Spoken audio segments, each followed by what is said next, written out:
written. Number 1 is Tatak RMN. Live via satellite. Live via satellite. RMN News Nationwide.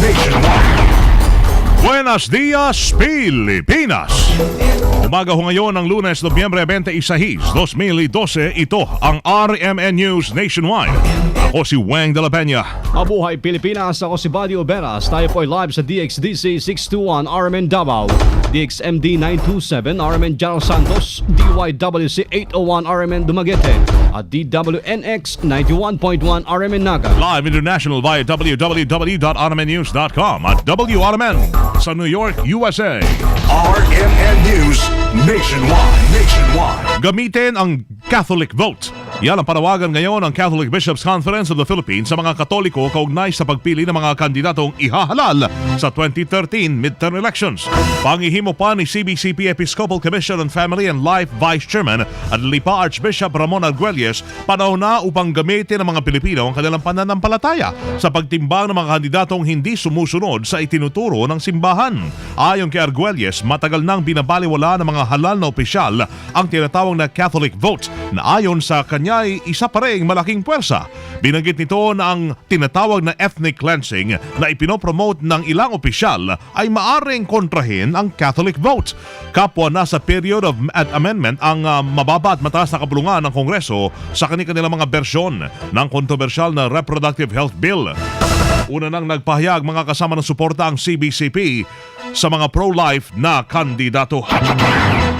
Mga kasama, ang RH proponent may hiling po sa mga kongresista. Kasama natin sa balita, Conde Batak. RMN Report. Nanawagan muli si Albay Representative Ed Salagman, pangunahing mayakda ng RH Bill sa mga kasamang mambabatas na simula ngayong Lunes ay hindi lamang basta present ang mga kongresista kundi manatili din dapat ang mga ito hanggang mag-adjourn ng sesyon.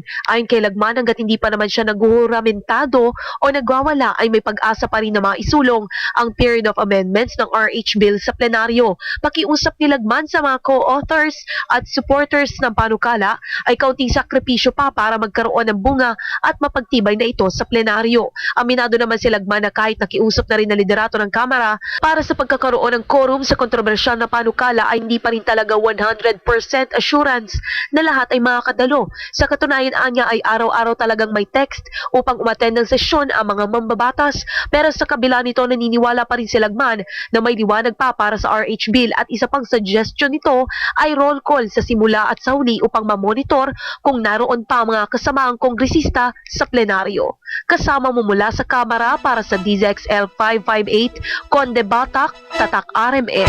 Radyo mo Nationwide. Mga kasama, nakamba na naman ngayong linggo ang pagtaas sa presyo sa diesel at gasolina. Maglalaro sa 60 centavos hanggang 75 centavos kada litro ang inaasahan pong dagdag presyo sa diesel at gasolina. Noong Martes, Nobyembre 20, nagpatawad na rin ng higit sa ₱1 dagdag presyo sa gasolina ang mga kumpanya ng langis. Kasado na ang dalawang citizens arm na accredited ng Commission on Elections na magbabantay mula sa botohan hanggang sa bilangan ng boto sa 2013 midterm elections. Sa interview ng RMN kay Comelec Chairman Sixto Brillantes, naibigay na nila ang accreditation ng Parish Pastoral Council for Responsible Voting o PPCRV noong isang linggo habang pinag-aaralan pa naman ng poll body ang sa NAMFREL. Paliwanag ni Brillantes, kailangan pa nilang pag-aralan ang tungkulin ng NAMFREL upang hindi magkapareho sa PPCRV kung saan kapwa magiging elections watchdog ang mga ito. Binigay na ho namin yung accreditation ng PPCR isang linggo at ngayon po discuss na ho namin yung accreditation naman ng NAMFREL. No? At dalawa ho sila pwedeng gamitin pero hindi pa ho namin na-issue sa NAMFREL. Tinitingnan ho namin kung saan natin magkakaroon ng delineation ng mga kanilang function para hindi ho magkaroon ng Sa 2013 automated elections, sinabi ni Brillantes na magkakaroon din ng access ang dalawang citizens arm sa mga electronic votes.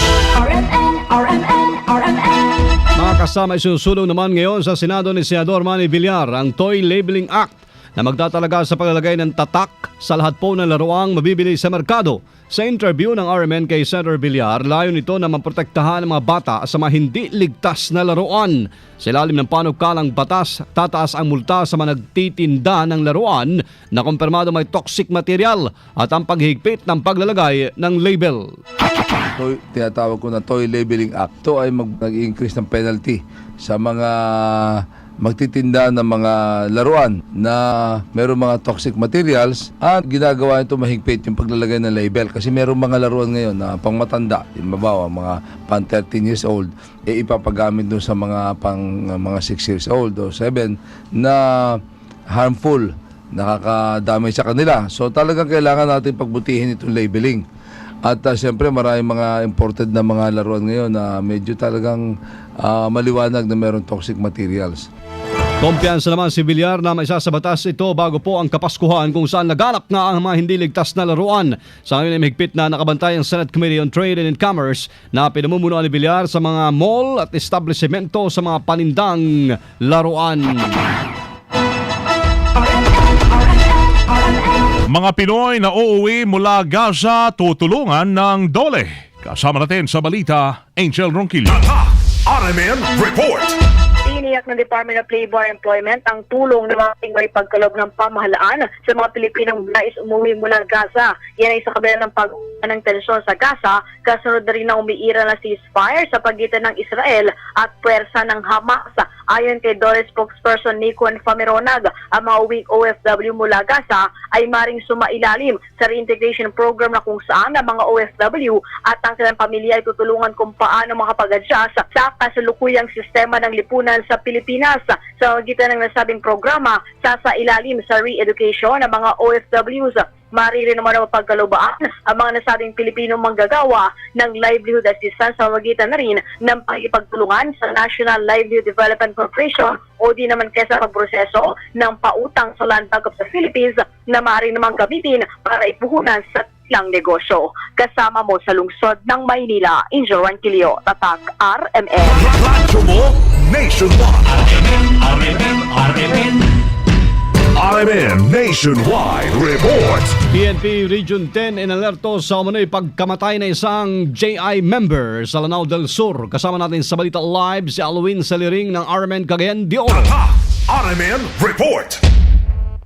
Mas pinaigting ng kapulisan at militar ang seguridad sa Region 10 matapos matanggap ang report na isang membro ng umano'y teroristang grupong Jamaya Islamia ang namatay sa isang engkwentro sa Lanao del Sur. Ayon sa report, inihain ng PNP kamakailan ang warrant of arrest laban sa 7 wanted personality sa Marawi City at during sa intervention, isang ustad San Jose alias Ishak, isang Indonesia national at hininala ang membro ng teroristang grupo ang nabaril sa engkwentro. Sinabi ni General Hili Tosis, Regional Director ng Police Regional Office sa Northern Mindanao, na nagpapatuloy pa ang kanilang pagsisiyasat kung membro nga ba ng Jamaya Islamia ang nabaril patay. Dahil dito pinahihigpitan ng Regional Command ang seguridad sa pamamagitan ng mga provincial at city police directors. Sa panig naman ng 4th ID, Philippine Army, para yung report din ang kanilang natanggap. Sinabi ni Lieutenant Colonel Eugene Ocia, spokesperson ng 4th ID, na nakabantay din sila sa kanilang area of responsibility sa mga pagbabakasakaling pag-atake ng teroristang grupo. Pinawi naman ng mga otoridad ang pangamba at takot ng mga residente at sinabing gagawin nila ang lahat na iiwas lamang sa namagdanta ng terorismo ang rehiyon. Kasama mo sa DXCC Cagayan de Oro, Alvin Saliring, Tatak RMN. Radyo mo nationwide. May bahay naman ng isang opisyal sa IRMM hinagisan ng Granada. Kasama natin sa Balita Live, Daisy Mangod ng RMN Cotabato. Tatak RMN Report. Patuloy na iniimbestigahan ng Cotabato City PNP ang insidente ng panghahagis ng granada sa harapan ng tahanan ni DOTCA RMM Director Pama Dimapanat. Ayon kay City PNP Director Senior Superintendent Danny Reyes, inaalam nila kung sino ang nasa likod nito at kung ano ang motibo. Alas 8:45 ng gabi noong Sabado nang marinig ang malakas na pagsabog sa harapan ng pamamahay ng direktor sa Zenaida Subdivision, Barangay RH8. Wala namang nasugatan sa naturang ang insidente ngunit bahagyang nasira ang pader ng bahay na tinamaan ng shrapnel. Noong isang linggo rin ay may kalalakihan na sakay ng motorsiklo ang nanghagis ng bato sa bahay ng opisyal. Napag-alaman na bago pa man ang grenade throwing ay nakakatanggap na ng pagbabanta sa kanyang buhay si Director Dima Panat dahil umano sa mga reformang ipinatutupad nito sa departamento. Kasama mo sa RMN Cotabato, Daisy Mangod, Tatak, RMN. Radyo mo nationwide. Ang pagkakasakit po ni Pinoy ay di big deal sa isang senador. Kasama natin sa Balita Live si Grace Mariano. Tatak RMN Report. Wala nang nakikitang big deal si Senator Joker Arroyo sa madalas umunong pagkakasakit ni Pangulong Ninoy Aquino, partikular ang pag-ubo. Paliwanag ni Arroyo bagamat responsibilidad ng Presidente na pangalagaan ang kanyang kalusugan bilang halal ng publiko ay hindi dapat palakihin ang kanyang pagkakasakit. Ito ay dahil lahat naman ng tao ay nagkakasakit at hindi rito exempted ang leader ng bawat bansa. Para kay Arroyo, wala nang magagawa mga Pilipino sa paninigarilyo ni Pangulong Aquino na inaakala ng ilan na dahilan ng kanyang pagkakasakit. Matagal na kasi anya itong bisyo ni Pinoy na base sa kanyang paliwanag ay pampatanggal ng kanyang stress. Kasama mo sa Senado para sa DSEXL 558, Grace Mariano, RMN. Radyo mo. Tuloy sa mga balita pa rin, pagpapatupad ng sin tax bill hindi batayan para sa pangkalusugan ng mga Pinoy. Kasama natin sa Balita Live, Silvestre Labay. RMN Report. Naniniwala ang grupo ng mga marinita na hindi dapat gawing katwiran ng gobyerno na kapag naipatupad na ang sin tax ay bubuti na ang kalagayang pangkalusugan ng sambayanang Pilipino, lalo na ang mga mahihirap. Ito ang reaksyon ng grupong Kalipunan ng Dabayang Mahihirap o Kadamay sa harap ng nakatakdang pag-aproba ng bicameral session ng Kongreso sa susunod na linggo ng sin tax bill kasabay ng deliberasyon ng national budget para sa taong 2012. Ayon kay Kadamay National Chairperson Gloria Arellano, kahit makaiwas sa sigarilyo at alak mga marilita sa pagpataw ng sin tax, hindi maiiwasang lulubo pa rin sa darating na mga araw ang bilang ng mga namamatay sa mga simpleng sakit dahil sa planong pagsasapribado ng maraming pampublikong ospital sa bansa at ang kanilang serbisyo. Sa datos ng Health Alliance for Democracy, 6 sa 10 maralitang may sakit ang namamatay na hindi nakatatanggap ng sapat na atensyon medikal mula sa gobyerno. Kasabay ng pag-aproba ng sin tax ay ang napipintong pagsasapribado ng Philippine Orthopedic Center ngayong darating na buwan ng Disyembre, isang pampublikong ospital sa Metro Manila na takbuhan ng marami nating kababayang maralita. Higit sa 26 na pampublikong ospital pa sa buong bansa ang nakatakdang ilipat ng gobyerno sa kamay ng mga negosyante na magresulta ng pagtaas sa halaga ng serbisyo ng mga nabanggit na ospital. Kasama mo sa Quezon City, Silvestre Labay, Tatak, RMN. Radyo mo Mission 2013. Boboto ako. Pamilya ng politiko kinasuhan. Kasama natin para sa Mission 2013, Agnes Apostol ng RMN Bacolod. RMN Report.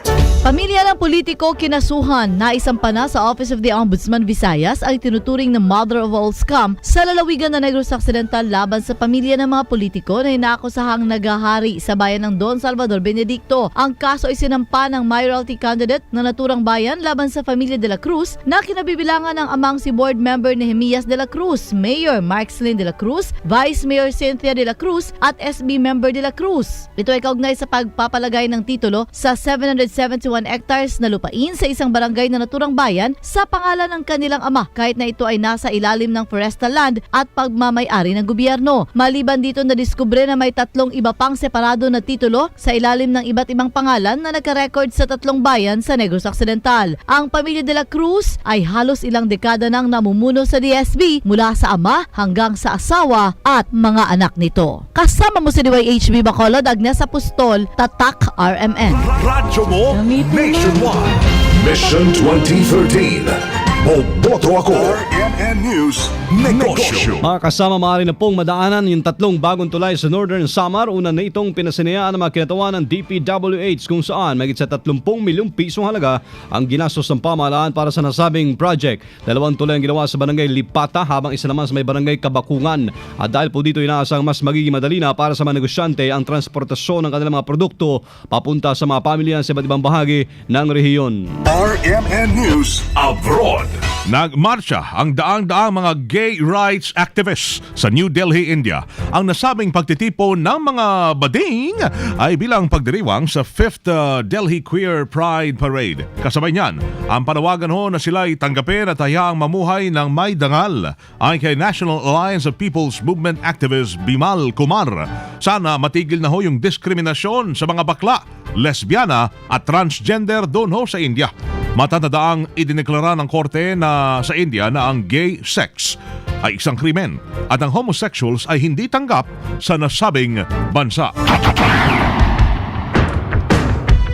Mga kasama live mula po dito sa RMN News Center sa Makati City, Metro Manila, Philippines. Inyo pong napakinggan ang RMN News Nationwide ngayong umaga ng Lunes, November 26, 2012 na ho tayo. At sa mga taga Cebu, susunod na po dyan si kasama attorney Phil Banyok sa RMN News Diretso Balitang Metro Cebu sa numero 1 DYHP 612.